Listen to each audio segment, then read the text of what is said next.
Hello, dear students. I, Rohan Patil, welcome you all to the e-learning platform. In today's video lecture, we will discuss how to draw an isometric view. Right, now let's see a problem. Figure shows the front view and top view of an object. Draw isometric view taking O as a origin. Right, इथं आपल्याला या प्रॉब्लेममध्ये front view आणि top view दिलेला आहे आणि with the help of दिस या दोन व्ह्यूच्या सहाय्याने आपल्याला आयसोमेट्रिक व्ह्यू काढायचा राईट टेकिंग ओ ॲज ए ओरिजिन. आता इथं ह्यामध्ये सर्कलचा एक प्रॉब्लेम आहे राईट, त्यामुळे ते आपण आपल्याला बघायचं आहे की सर्कल कसं काढायचं ते पण आता ह्या व्हिडिओमध्ये आपल्याला कळणार आहे. आयसो सर्कलची प्रोसिजर कशी असणार आहे ते राईट. आला पहिला हे दोन्ही व्ह्यू बघितल्यानंतर त्याची टोटल लेंथ, टोटल हाईट आणि टोटल विड्थ कॅल्क्युलेट करून घ्यायची राईट. सो टोटल लेंथ किती आहे कंपोनंटची 80 राईट. टोटल हाईट किती आहे कंपोनंटची 50 आणि टोटल विड्थ किती आहे कंपोनंटची 50 राईट. हे सगळे आपल्याला टोटल लेंथ, टोटल विड्थ आणि टोटल हाईट अवेलेबल झालं राईट. नाव आता नेक्स्ट प्रोसिजर कसं सॉल्व्ह करायचं बघा राईट. फर्स्ट ऑफ ऑल काय करून घ्यायचं, एक रँडमली हॉरिझॉन्टल लाईन पास करून घ्यायचं. पास करून घेतल्यानंतर तिथं कुठेही एक पॉईंट लोकेट करून घ्या. पॉईंट लोकेट करून घेतल्यानंतर with the help of protractor इथं ठेवा. तर सेंटरच्या इथं एक 90 डिग्रीचा पॉईंट लोकेट करून घ्यायचा. आयसोमेट्रिकला लेफ्ट अँड राईट हँड साईडला अँगल 30 डिग्री असतो. इकडे एक 30 डिग्री घ्या, इकडे एक 30 डिग्रीचा पॉईंट लोकेट करून घ्या राईट. मग ह्या विथ द हेल्प ऑफ दिस हे फेंटमध्ये पहिला प्रोजेक्ट करून घ्या.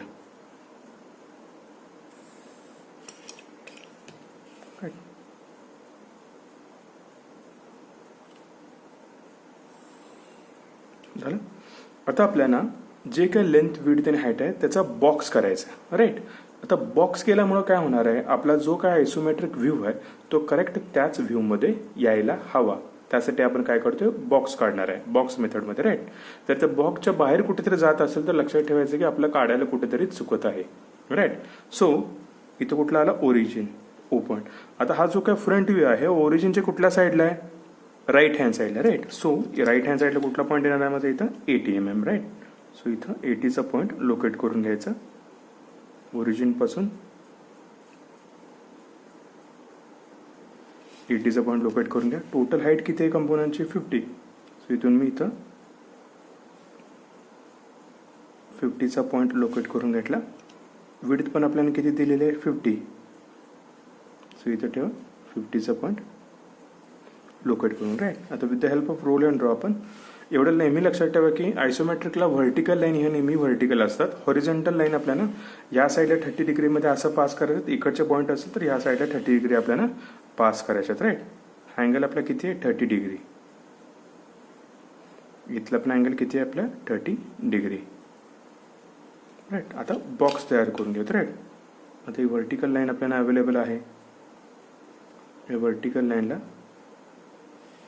पॅरल फेंट लाईन, ही जी काय व्हर्टिकल लाईन आहे ह्या लाईनला पॅरल, जो काय आपण इथे 80चा पॉईंट लोकेट केला आहे तिकडून फेंट लाईन राईट. परत आता 30 डिग्रीच्या लाईन, हॉरिझॉन्टल लाईन नसतात त्यामुळे इकडच्या 30 डिग्रीच्या लाईनला हा पॉईंट इकडं पास करून घ्या.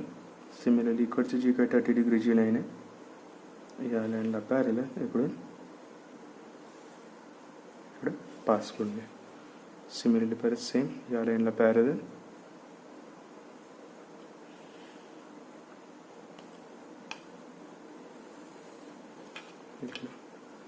एक्सटेंड केलेले ते मुद्दाम मी खोडून घेतो कन्फ्युजन होऊ नये म्हणून.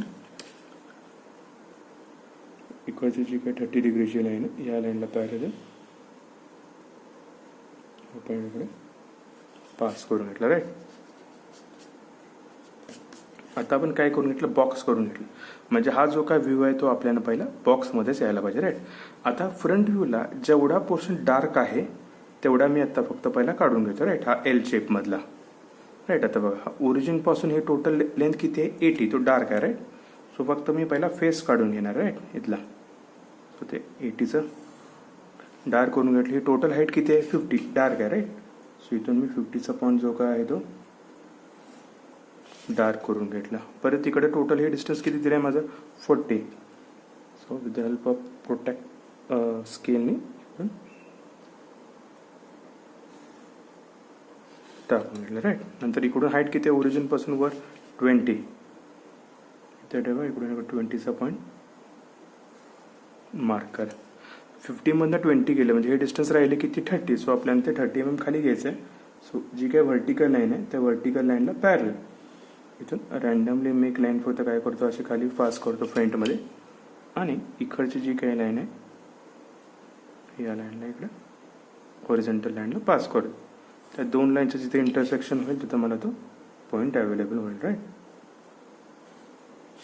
आलं लक्षात. ते आता मी केलं. आता हा जो काय एल आहे शेप आहे असा याचं टोटल विड्थ किती आहे 50. हा बॉक्स मी तेवढाच इकडे 50ला ट्रान्सफर करून घेणार राईट.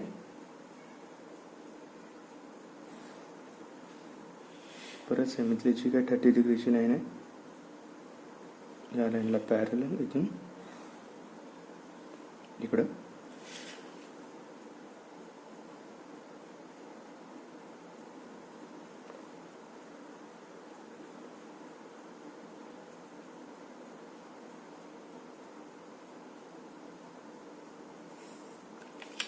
पास करून घेतलं राईट. परत नेक्स्ट व्हर्टिकल लाईन ही जी काय लाईन आहे व्हर्टिकल लाईन या लाईनला पॅरल इथून खाली फेंट लाईन पास करून घ्या. परत इथली जी काही 30 डिग्रीची लाईन आहे या लाईनला पॅरल तो पार्ट तिकडं कनेक्ट करून घ्या राईट. हा एवढा पोर्शन झाला. आता इकडचं आणि इकडचं काढायचं राईट. परत सेम इथली जी काही 30 डिग्रीची लाईन आहे या लाईनला पॅरल हा पॉईंट इकडे पास करून घ्या आणि हे डार्क करा आणि या लाईनला हा आणि हा पॉईंट इकडे कनेक्ट करून घ्या राईट. हे आता मी काय केलं हे एवढं जेवढं दिलं होतं ते मी इथं प्लॉट करून घेतलं राईट. आता नेक्स्ट सर्कल काढायचं इथं मध्ये राईट. हे टोटल डिस्टन्स किती आहे 40चं मिड पॉईंट किती दिलं आहे 20 राईट. सो इथून 40चं जे काय आहे मिड पॉईंट ते मी ते मिड पॉईंट आता लोकेट करून घेतो 20 राईट. आणि ह्या लाईनला पॅरलल मी 30 डिग्रीचं पॅरलल इकडे सेंटर लाईन मी फक्त पास करून घ्यायचं राईट. नेक्स्ट हे डिस्टन्स किती आहे 50चं मिड पॉईंट किती आहे 25 राईट. मग परत हे 50 आहे 50चा मिड पॉईंट किती घेतला मी 25. तो लोकेट केला इथं ठेवा.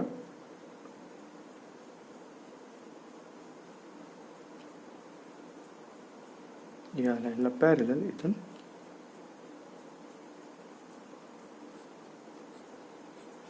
आता आपण सर्कलचं सेंटर मिळालं राईट. आता सर्कलचं डायमीटर किती आहे आपला 30 आहे आणि कुठून दिसतोय तो वरून बघितल्यानंतर दिसतोय राईट. सो आता प्रोसिजर बघा. डायमीटर किती आहे 30 त्याचा हाफ किती झाला 15 राईट. सो जे काय सेंटर आहे आपल्याला त्या इथं बरोबर स्केलचं सेंटर ठेवा किंवा मॅपेडमध्येही तुम्ही घेऊ शकता सेंटर. हा सर्कलचा हाफ किती येतं आपलं 30चा 15 ते डिस्टन्स मॅपेडमध्ये घ्या तुम्ही आणि हा जो काय सेंटर मिळाला आहे त्या प्रत्येक लाईनला कट करा राईट. ते ठेवा.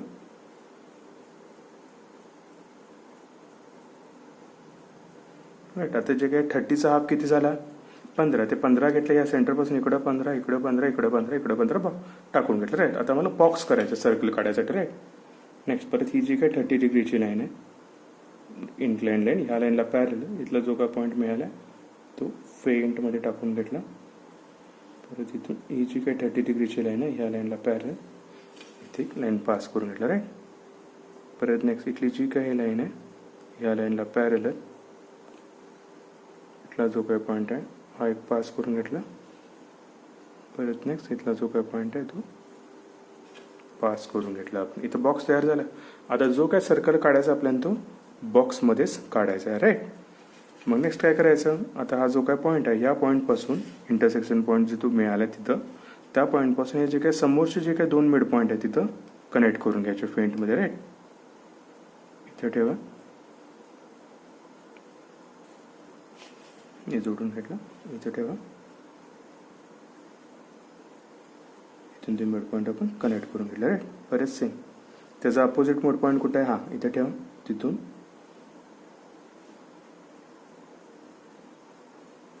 इकडे कनेक्ट करून घ्या, इथे ठेवा आणि इकडून ते कनेक्ट करून घ्या राईट.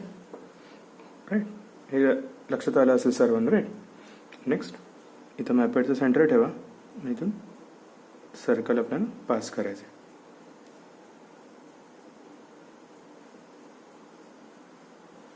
राईट, परत त्याचा सेम अपोजिट जो मिड पॉईंट आहे तिथे ठेवा, तिथून सर्कल पास करून घेतलं. आता हा जो काही इंटरसेक्शन आहे इथे ठेवा, मॅपॅडचं सेंटर तिथून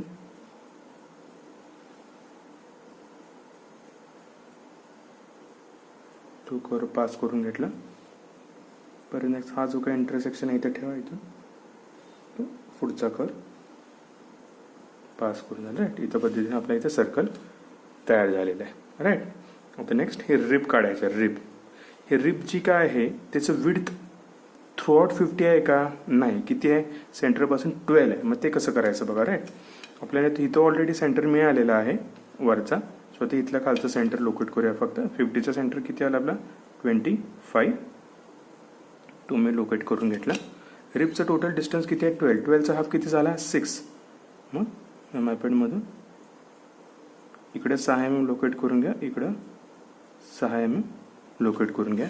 सिमिलरली इथं जो काय सेंटर आहे तिथं मॅपॅडचं सेंटर हे ठेवा स्केलचं, इकडं 6 आणि यापासून इकडं 6 लोकेट करा राईट. आणि हे जे आहे ते जोडून घ्यायचे, ह्याचं जोडून घ्या, इथलं जे आहे ते जोडून घ्या. ही कनेक्टिव्हिटी अशी दिसते ना आपल्याला, सो त्यामुळे ही जी काय रेष आहे इकडं कनेक्ट करून घ्या आणि हा पॉईंट इकडून खाली राईट. आता आतला जो काय दिसतो तो पॉईंट आपला फेंट व्हायला पाहिजे राईट.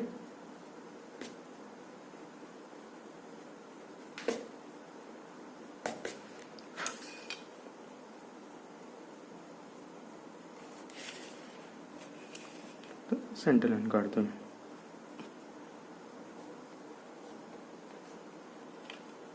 राईट.